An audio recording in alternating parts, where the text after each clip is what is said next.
Hola, mi nombre es Rocío Quesada, trabajo en la Unidad de Apoyo a Estudiantes en Situación de Discapacidad de la Oficina de Equidad e Inclusión. En esta cápsula vamos a conversar brevemente sobre el diseño universal para el aprendizaje. Voy a exponer brevemente de qué se trata este tema. Para comenzar, es importante mencionar que cuando hablamos del diseño universal, estamos hablando de un diseño que está pensado para todas las personas, en su diversidad. Este diseño de los dispositivos o de los servicios es el que nos permite como personas acceder, por ejemplo, a un edificio o nos permite acceder a la educación, participar de las actividades e involucrarnos en ellas. Por lo tanto, es importante comprenderlo desde la perspectiva de los derechos humanos. Todas las personas tienen derecho a participar de actividades educativas, de salud, em, civiles, etcétera. Entonces, es importante tener esa mirada para comprender cuando hablamos del diseño universal. Es más un término que ha sido más escuchado o ha aparecido en distintos artículos, es el diseño universal que proviene desde la arquitectura, en el que se plantean dos principios, la accesibilidad universal y el diseño para todas las personas. ¿Por qué lo consideramos este concepto dentro del diseño universal para el aprendizaje? Porque el diseño universal para el aprendizaje recoge los principios del diseño universal. Y como son comunes, cuando hablamos del diseño universal, estamos pensando que todas las personas, independiente de cuáles sean sus características, pueden acceder en igualdad de oportunidades al proceso educativo cuando pensamos en el diseño universal del aprendizaje. Y lo más importante es que cuando las cosas son diseñadas desde el diseño universal para el aprendizaje o el diseño universal en sí, mm, todas las personas son beneficiadas, no solamente un grupo específico. Eso es muy importante de considerar. Por ejemplo, aquí en la foto hay una foto donde aparece una rampa de fondo y un poco más cercano una escalera para acceder a algún lugar. Entonces, desde el diseño universal se piensa que la rampa puede ser utilizada tanto por personas usuarias de silla de ruedas, personas embarazadas, personas que necesitan cargar algún objeto más pesado y arrastrarlo hasta algún punto.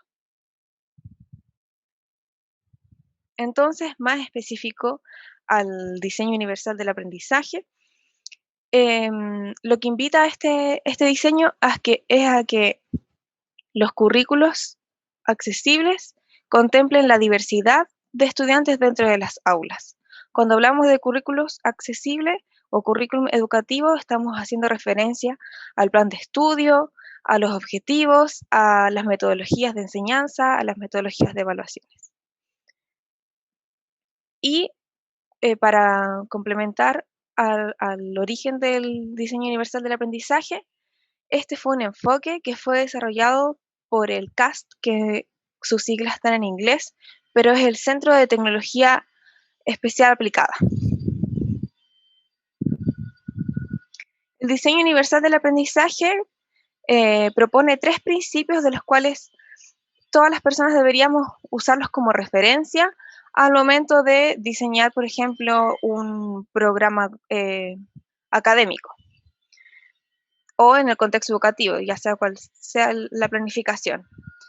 El primero es proporcionar múltiples formas de representación, que esto se refiere al qué del aprendizaje, cómo es perceptible la información, el contenido del aprendizaje. El segundo principio, proporcionar múltiples formas de acción y expresión. Esto pensado en el cómo del aprendizaje, cómo las personas eh, se involucran y cómo expresan su aprendizaje o sus habilidades estratégicas o organizativas que le permiten representar lo que ha aprendido. Y el tercer principio, proporcionar múltiples formas de implicación que tiene relación con qué tanto se involucran o se motivan las personas con el contenido, con el aprendizaje, con las metodologías, que es importante también considerar ese principio.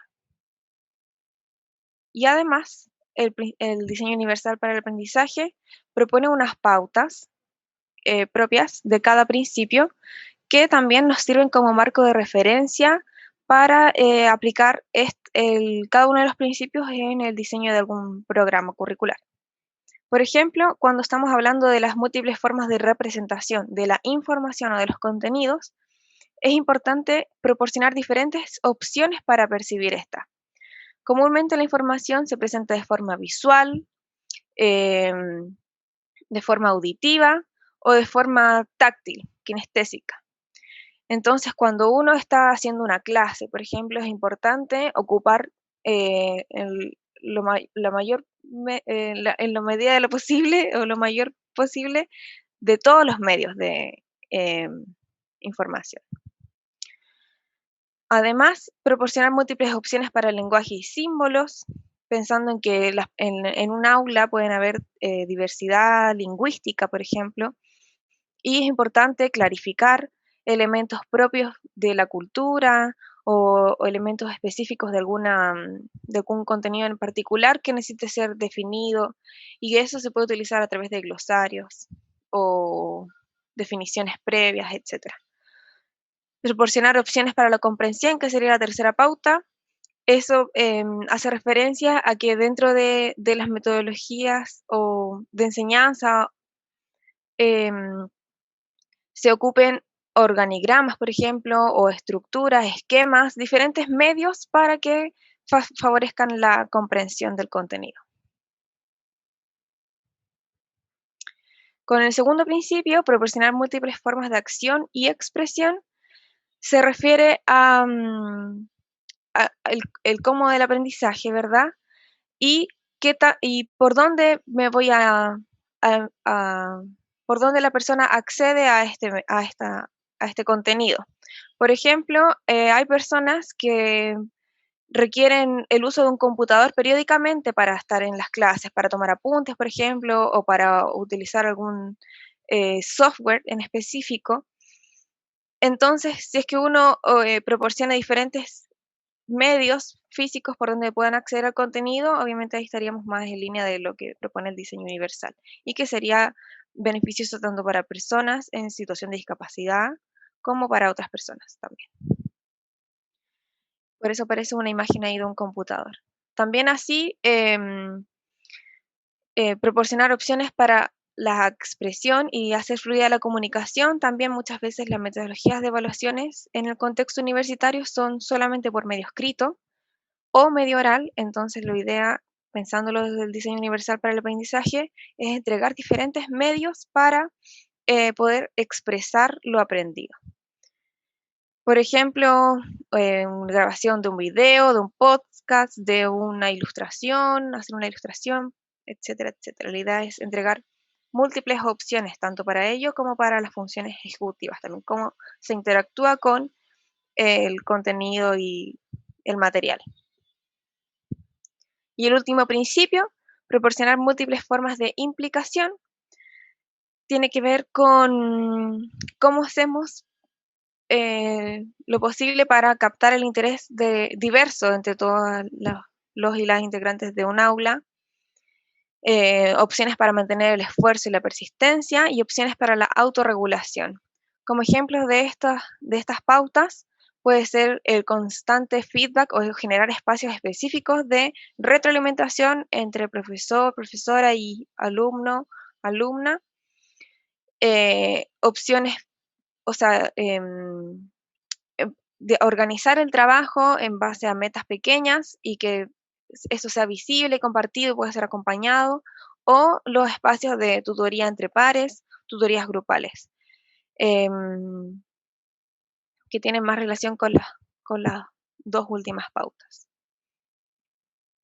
Entonces, ¿cómo partir aplicando el diseño universal para el aprendizaje? Que en teoría este diseño nos invita a pensar, como su definición le decía, el diseño para todos, el diseño para todas las personas que estén al interior de algún dispositivo educativo y que al final es estas modificaciones o este diseño que nosotros estamos haciendo a partir de un pensamiento diverso, como contemplando todas las personas, nos permite beneficiarlas a todas y es fundamental para algunas también. Entonces, lo primero que se puede hacer es analizar los objetivos y estrategias de algún programa de una asignatura. Detenernos a pensar cómo está diseñado. Una vez de eso, empezamos a aplicar los uno, dos o los tres principios en base a ese análisis. Luego podemos realizar las modificaciones que creamos pertinentes para así contemplar o aplicar específicamente el principio que hayamos escogido o los principios que hayamos escogido. Luego es importante evaluar el impacto de la aplicación de esos principios y finalmente realizar los ajustes correspondientes para incorporar más pautas del diseño universal del aprendizaje. Y para finalizar, rescato nuevamente esta frase que es clave para comprender lo que nos transmite o lo que nos enseña el diseño universal para el aprendizaje, que lo esencial para algunas personas es bueno para todas. Finalmente dejo el correo de nuestra unidad en el caso de alguna consulta o comentario que ustedes quieran hacernos llegar, que es discapacidad@uchile.cl. Gracias, hasta pronto.